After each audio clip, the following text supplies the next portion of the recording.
మా wife MPTC అయింది మళ్ళీ 19లో. 19లో మీ వైఫ్ ఎంపీటీసీ అయ్యారు.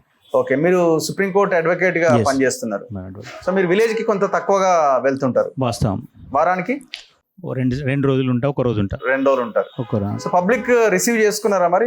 చేసుకున్నా. ఎందుకంటే నాది అంటే 81 నుంచి కూడా మా ఫాదర్ 81లో ఒక ఓటుతో ఓడిపోయిండు. ఆ తర్వాత 88లో 3 ఊర్లకు సర్పంచ్ అయ్యిండు. ఆ తర్వాత 92లో చనిపోతే 94లో మా అమ్మ మొట్టమొదటి ఎంపీటీసీ ఎన్నికలు వచ్చినప్పుడు మా అమ్మ ఎంపీటీసీగా గెలిచింది. ఆ తర్వాత మండల ఉపాధ్యక్షురాలు అయింది. ఆ తర్వాత మళ్ళీ 2013 వరకు రిజర్వేషన్స్ మాకు అనుకూలించారు. రిజర్వేషన్లు నేను రాగానే ఢిల్లీలో ఉన్నా అప్పటి వరకు. ఓకే, ఢిల్లీలో ఉంటే నాకు అప్పుడు ఏంటంటే సర్పంచ్ అనేది కొద్దిగా ఎట్లా అంటే మనతో అవుతుందా కాదా అని చాలామంది నేను సర్పంచ్ చేస్తా అంటే కూడా వ్యతిరేకించిండ్రు. అంటే వెల్ విషర్స్ అంతా, అది నీతో కాదు, నువ్వు ఉండేదేమో ఢిల్లీలో, అదేమో గల్లీలో, పొద్దుగాలేసి ఉండాలి అదేని చెప్తే కూడా నాకు చావి రజావత్ అని చాలామందిని కూడా ఇప్పుడున్న మినిస్టర్లు కూడా చాలామంది ఎమ్మెల్యేలు కూడా చాలామంది సర్పంచ్ చేసిన వాళ్ళే ఉన్నారు. అట్లా ఏదైతే అది కానీ ఒకసారి మనం ఊరికైతే చేయగలుగుతాం కదా, ఎక్కడుంటేంది రేపు అంతా కమ్యూనికేషన్ ఫోన్లు ఉన్నాయి కదా, పొద్దుగాలేసి అవైలబుల్ ఉంటాం కదా అనే ఒక ఆలోచనతో వచ్చినందుకు మా ప్రజలు అందరూ కూడా తిమ్మాపూర్ ప్రజలు నన్ను మంచిగా ఆశీర్వదించి 324 ఓట్ల మెజార్టీతో నన్ను గెలిపించింది. 324 ఓట్లతో ఇండిపెండెంట్ గెలిపించింది. ఏ పార్టీ కాదు, నేను సర్పంచ్ అయిపోయే వరకు కూడా ఏ పార్టీ కాదు. ఇక్కడ జాయిన్ కాలేదు, మొత్తం అయిపోయా.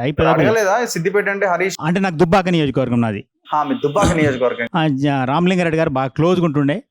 నువ్వు అంటే నాతో పార్టీలో జాయిన్ కమ్మని ఎప్పుడు కూడా ఆయన అడగలేదు. ఎందుకంటే అడిగితే ఎక్కడ మనం మళ్ళీ పార్టీలో కొంచెం అదైతే మన ఒక భయం కూడా థ్రెట్ ఉండే నాతో చాలామందికి పొలిటికల్ లీడర్లకు కొద్దిగా థ్రెట్ ఉంటుండే. ఎందుకంటే వీడు వస్తే మళ్ళీ ఏమవుతుందో అని. అందుకనే ఆయన అట్లే ఉంచాడని, అంటే మంచి క్లోజ్గా ఉంటుండే, అట్లే ఇండిపెండెంట్గానే ఉండు అని బాగా సహకరించింది. అడ్వకేట్ కాబట్టి ఎక్కడో దగ్గర ఇబ్బంది పెడుతుంది. అంటే నేను ఆల్రెడీ అప్పటికే ఎమ్మెల్యే కంటెస్ట్ చేసిన, మళ్ళీ ఎప్పుడైనా దుబ్బాక వస్తారని ఒక భయం ఉండే. అది ఎందుకులే అనేది ఒకటి ఉండే. అందుకని నేను ఇక 2004 2 సార్లు సిద్దిపేట కంటెస్ట్ చేసిన. 2004లో ఇండిపెండెంట్ చేసిన, 2009లో కూడా ఇండిపెండెంట్గా కంటెస్ట్ చేసి ఓడిపోయినాం. ఓకే, మరి ఎమ్మెల్యే నుంచి సర్పంచ్ ఏంటి? ఎమ్మెల్యే నుంచి ఇంకా ఎమ్మెల్యేగా పోటీ చేయాలని అనుకున్నాం. కానీ అనుకున్నాక నా ఫస్ట్ సిద్దిపేట నియోజకవర్గం ఉండే, మా 13 గ్రామాలు దుబ్బాక మండలంలో సిద్దిపేట నియోజకవర్గం ఉండే. డీలిమిటేషన్లో మా దుబ్బాకకు తర్వాత అయినాయి.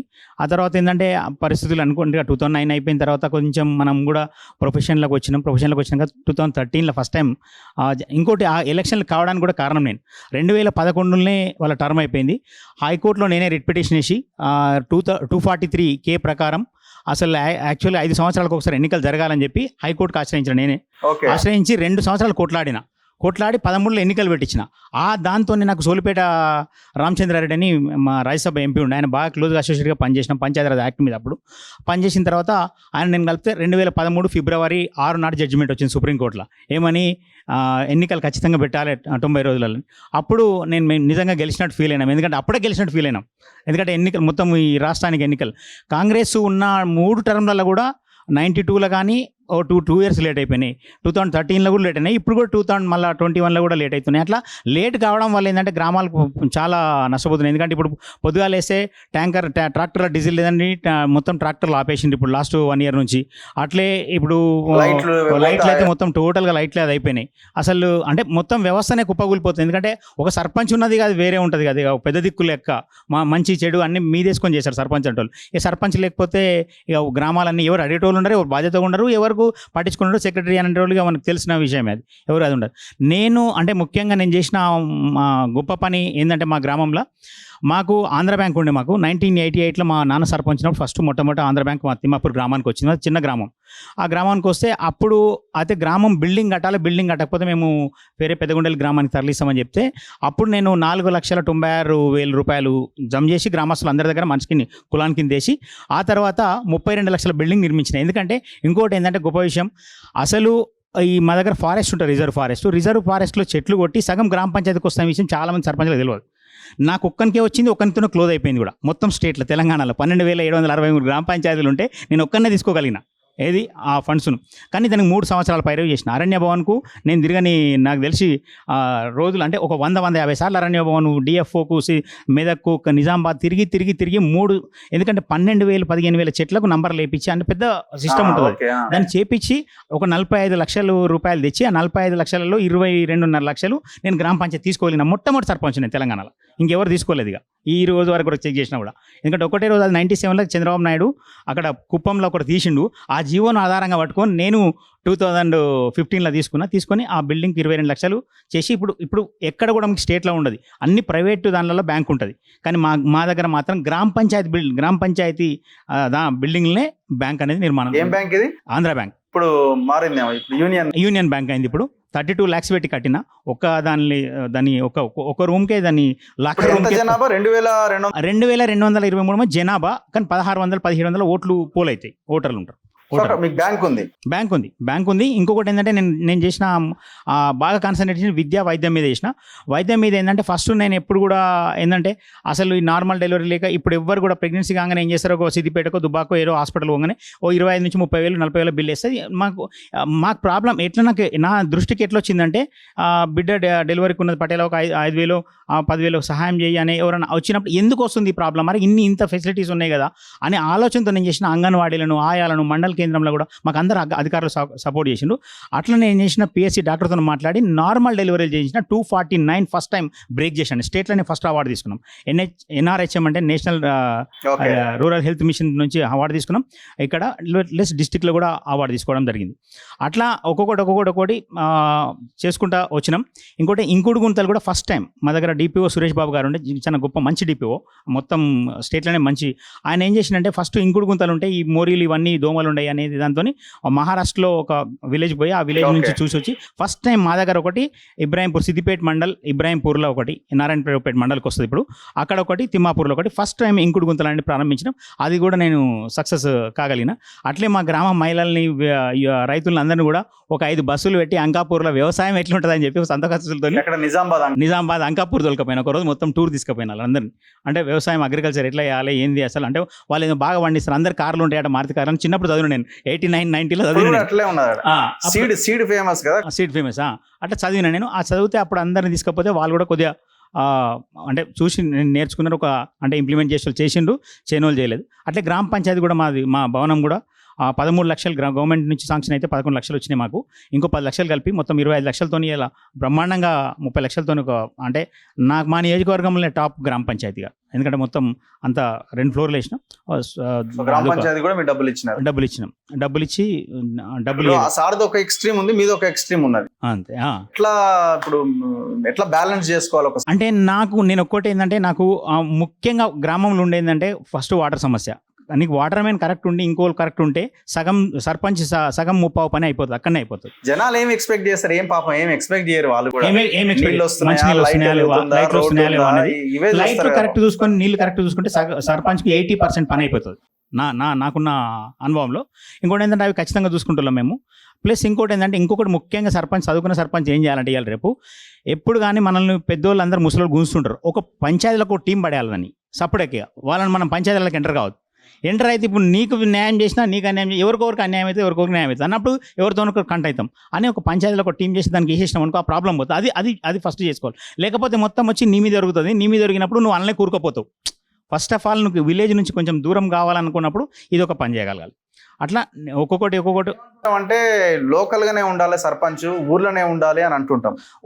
ఉంటే సాధ్యం కాదు. ఇప్పుడు మా ఊర్లో నేను సర్పంచ్ కాకముందు ఓన్లీ 100 మీటర్ల సీసీ రోడ్ ఉండే. నేను 1,20,00,000 రూపాయలు సీసీ రోడ్లు వేసిన, ఓన్లీ ఇండిపెండెంట్ సర్పంచ్గా. మొత్తం నియోజకవర్గంలో అధికారం పార్టీలు ఉన్న సర్పంచ్ 20 లక్షల సీసీ రోడ్లు వేయలేదు నేను ఒక్కని. ఎందుకంటే బికాజ్ ఆఫ్ నేను ఢిల్లీలో ఉండడం వల్ల రాజ్యసభ మెంబర్లతో వాళ్ళతో పిఏలను వాళ్ళని పట్టుకొని వీళ్ళని పట్టుకొని అట్లా 1,20,00,000 వేసిన ఫస్ట్ సర్పంచ్ నేను దుబ్బాక నియోజకవర్గంలో. ఎందుకంటే ఎవరు కూడా 20 లక్షలు 30 లక్షలు 40 లక్షలు కానీ ఎవరు కూడా అధికార పార్టీలు నేను 1,20,00,000 వేసిన టోటల్ విలేజ్ అంతా సీసీ రోడ్లు చేయగలిగిన. బికాజ్ ఆఫ్ నేను ఢిల్లీలో ఉండడం మనకి సాధ్యమైంది. అది నాకున్న పరిచయాలతో సాధ్యమైంది. లేకపోతే అది ఇంపాసిబుల్ టాస్క్. అది అంటే అట్లా మంచి ఉంది చెడు ఉంది వాస్తవం. కానీ ఒకటి ఏది ఆపద వచ్చిందంటే రాత్రి ఫ్లైట్కి పొద్దుగాల పట్టించుకోకపోతే సమస్య వాళ్ళకన్నా ముందుగాల కూడా ఊరికొచ్చుతాను నేను. వాళ్ళు ఊర్లోకి వెళ్ళి లేచి రెడీ అయ్యేటప్పటికి కూడా నేను ఢిల్లీకి వెళ్ళి కూడా నేను ఊర్లో ఉన్న రోజులు చాలా సందర్భాలు ఉన్నాయి. 6 గంటలకి 8 గంటలకి 10 గంటలకు ఊర్లో ఉన్న రోజులు చాలా ఉన్నాయి. అట్లా నిజంగానే సమస్య వచ్చినప్పుడు పెట్టే గెలిచిరా మీరు కూడా? అంటే నార్మల్గా పెట్టాల్సి వస్తుంది, తప్పదు. అది లేకపోతే కలిసే రోజులు ఇప్పుడైతే లేవు. నువ్వు ఏమన్నా కానీ మాకేం ఎంత కావాలి సార్? ఇప్పుడు మీ గ్రామంలో ఇప్పుడు పోటీ చేయాలంటే ఇప్పుడు లెక్క ఎంత? 20-25 లక్షలు కావాలి. తప్పకుండా తక్కువనే, మీతో కంపేర్ చేస్తే తక్కువే కావచ్చు. ఇంకొక 10 కోట్లు ఇంకొకటి ఏంటంటే కార్పొరేటర్ మున్సిపాలిటీ రాజకీయాలలో గొప్ప గొప్ప పదం అంటే సర్పంచ్ నా దృష్టిలో. ఎందుకంటే గవర్నమెంట్ చెక్ మీద సంతకం పెట్టేది ఒకే ఒక మనిషికి ఉంటుంది, అదే సర్పంచ్. నీకు ఎమ్మెల్యేకి ఉండదు, నా సీఎంకి ఉండదు, వాళ్ళ చీఫ్ సెక్రటరీ పెడతాడు, ఆడ కూడా వాళ్ళ అధికారులు పెడతారు తప్ప ఒక సర్పంచే చెక్ మన గవర్నమెంట్ చెక్ మీద చెక్ పవర్ గవర్నమెంట్ ముద్ర. అంటే అది కూడా లేకుండా చేయాలని ప్లాన్ జరిగింది కదా, చెక్ పవర్ లేకుండా కూడా చేయాలని ప్లాన్ జరిగినట్టుంది ఉంటది అది. కానీ చెక్ పవర్ చేసే అధికారం ఉంటుంది, కానీ సర్పంచ్. ఇంకోటి సర్పంచ్ను భారంగా ఫీల్ అయితే బాధ అనిపిస్తుంది, హ్యాపీగా ఫీల్ అయితే సంతోషంగా దానంతా ఎంజాయ్ ఇంకోటి ఉండదు. మీరు అప్పలపాలయ్యారా? నేను అప్పలపాలు కాలేదు. నేను ఫైనాన్షియల్గా నా ప్రొఫెషన్లో నేను మంచిగా సెటిల్ ఉన్నాను. నాకేం కొంత మీరు అడ్వకేట్ కాబట్టి లీడర్లను కూడా దబాయించి మీరు అడుకోగలిగారు. నేను ఎప్పుడు కూడా ఎమ్మెల్యే దగ్గరకు పోలేదు. నేను 5 సంవత్సరాలలో ఎమ్మెల్యే దగ్గరకు ఒక్క పని కూడా పోలేను. ఒక్క పని కూడా పోలేదు. నాకు ఏదున్నా నన్ను అధికారులతో డైరెక్ట్గా నేను కాంటాక్ట్ ఉంటుంది. నాకు ఉన్న పరిచయాలకు వాళ్ళు ఇప్పుడు ఢిల్లీకి వస్తే ఏపీఎంలో రిసీవ్ చేసుకుంటుంది, మంచి చెడులు ఆడ జిల్లా అధికారులు వస్తే గాడినే ఉంటారు. ఇక ఆడికి వస్తే వచ్చిపోయి కలిసేది కలెక్టర్, ఎస్పీ, మనకి ఏముంటుంది కలెక్టర్, కమిషనరు, డిపిఓ, వీళ్ళు ముగ్గురే పెద్ద అధికారులు. ఆ ముగ్గురు నాకు ఏ అధికారం వచ్చినా మీరు పరిచయాలు ఇన్ఫ్లుయెన్స్ తో నెట్టుకొస్తున్నా అంతేనా కదా. నాకు ఇక్కడ అవతల వాళ్ళేమో పోరాటాలు, వాళ్ళ ఫైటింగ్ వాళ్ళతో. ఇంకొక ముఖ్య విషయం ఏంటంటే, నేను 2017లో నాకు టాస్క్ ఇచ్చారు. నాకు 2018 అయిపోతుంది మార్చిలో టర్ము. 2017లో 30 బెడ్రూమ్లు నాకు శాంక్షన్ అయ్యి వచ్చినాయి. 30 బెడ్రూమ్లను 6 నెలలు కట్టించాను నేను స్టేట్లోనే ఫస్ట్. హాస్పిటలా? Bedroom, double bedroom. ఎందుకంటే నా టర్మ్ అయిపోతుంది, మళ్ళీ నేను అజ్జేయలేనని చెప్పి నా టాస్క్ నేను ఇంకెవరు మొదలు కూడా పెట్టలేదు. నేను కంప్లీట్ చేసి అప్పటికి చేసిన 30 డబుల్ బెడ్రూమ్లు ఇచ్చిన. దానికి పోటీ చేయాల్సిన వాళ్ళకి ఏం చెప్తారు మీరు? పోటీ చేయాల్సిన వాళ్ళకి ఏంటంటే, సైడ్ ఇన్కమ్ లేక ఓన్లీ సర్పంచ్ మీద ఆధారపడితే మాత్రం చాలా కష్టాలు, అప్పుల పాలవుతారు, టైం మొత్తం ఖతం అయిపోతుంది. ఎట్లా ఇది మెసేజ్ ఎట్లా ఇద్దాం మరి లాస్ట్ కి? అంటే మెసేజ్ ఎట్లా ఇద్దామంటే, మేడం అదే చెప్పినారు, సార్ ఇంకోలా చెప్పినారు, సార్ కూడా అదే చెప్తున్నారు. నేను ఎందుకు అంటున్నా అంటే, ఇంకొకటి పొద్దున 6 గంటల నుంచి 9 గంటల దాకా సర్పంచ్ పని ఉంటుంది, 9 గంటల నుంచి సర్పంచ్ పని ఉండదు ఇక ఏ విలేజ్లో కానీ. ఎందుకంటే అందరు బయలకాడికి ఎవరి కాలు బయలుకి పోతారు, బిడిలోకి పోతారు, ఎక్కడో అక్కడ పోతారు, అయిపోతుంది ఇక. సరే, కానీ 9 తర్వాత ప్రాబ్లం. ఇక 9 నుంచి 6 గంటల దాకా 10 గంటల దాకా ఇంకా మళ్ళీ రేపు 6 గంటల దాకా ఏం చేయాలో అర్థం కాదు సర్పంచ్. అదో పెద్ద ప్రాబ్లం ఉంటుంది. ఏం చేస్తారు సర్పంచులు, తెల్లబట్టలు ఉంటాయి కాబట్టి ఖచ్చితంగా మండల హెడ్ క్వార్టర్కి పోతారు. మండల హెడ్ క్వార్టర్ కానీ ఆడ పోయి గెస్ట్ హౌస్లు ఉంటాయి, కూర్చుంటారు, మాట్లాడతారు, మంచి చెడులు చూసుకుంటారు. ఆడ ఎమ్మెల్యే వస్తే ఎమ్మెల్యేతో అధికారంలోనే, ప్రతి సర్పంచ్ అధికార పార్టీకే అదైపోతుంది. This is the situation is going on in day to day life in the Telangana area. సంపాదించారా సర్పంచ్ తో మీరు ఏమన్నా? లేదు సార్, బిల్లులతో సంపాదించే స్కోపే ఉండదు, అవకాశమే ఉండదు. ఎందుకంటే ఇప్పుడు మొన్న ఇంకోటి మా అప్పుడు చాలా పదవితోని ఏమన్నా కొంతమంది రియల్ ఎస్టేట్ అదో ఇదో చేయడానికి ఇన్ఫ్లుయెన్స్ గా ఉపయోగపడుతుంది, అది ఉంటది. కానీ మా దగ్గర ఆ ఛాన్స్ కూడా లేదు, మాకున్న అవకాశమే లేకుండే. ఇంకోటి ఏంటంటే మా అప్పుడు ఏంటంటే, అప్పుడే ధరణి వచ్చింది. ధరణి వస్తే మొత్తము రెవెన్యూ రికార్డులు ఖాతా, ప్రక్షాళన ఖాతా కొద్దిగా బాగా ఎవ్రీడే 15-20 మందికి అన్నం పెట్టుడు ఒక 2-3 నెలలు పెట్టినా మేము. ఎందుకంటే మా దగ్గర మొత్తం టోటల్గా వచ్చి మండలంతా మా దగ్గర కూర్చునేది. అట్లా మేము చేయగలిగినాము. నేనైతే హ్యాపీగానే ఫీల్ అవుతున్నా. నేను సర్పంచ్ అనేది మంచి పోస్టు. ఇప్పుడు మళ్ళీ పోటీ చేస్తున్నారా? ఏది రిజర్వేషన్ జనరల్ వస్తే మా వైఫ్ చేస్తే అంటే జెడ్పీటీసీ అనుకుంటున్నాం ఇక, సర్పంచ్ కాకుండా. ఎందుకంటే ఇప్పుడు ఎట్లా టికెట్ ఇస్తానని, జెడ్పీటీసీ టికెట్ ఇస్తాను దుబ్బాక్ నుంచి. Right, thank you for opportunity. Thank you అండి, thank you very much. Prithvi అన్న కూడా థ్యాంక్స్ గివింగ్ దిస్ ఆపర్చునిటీ.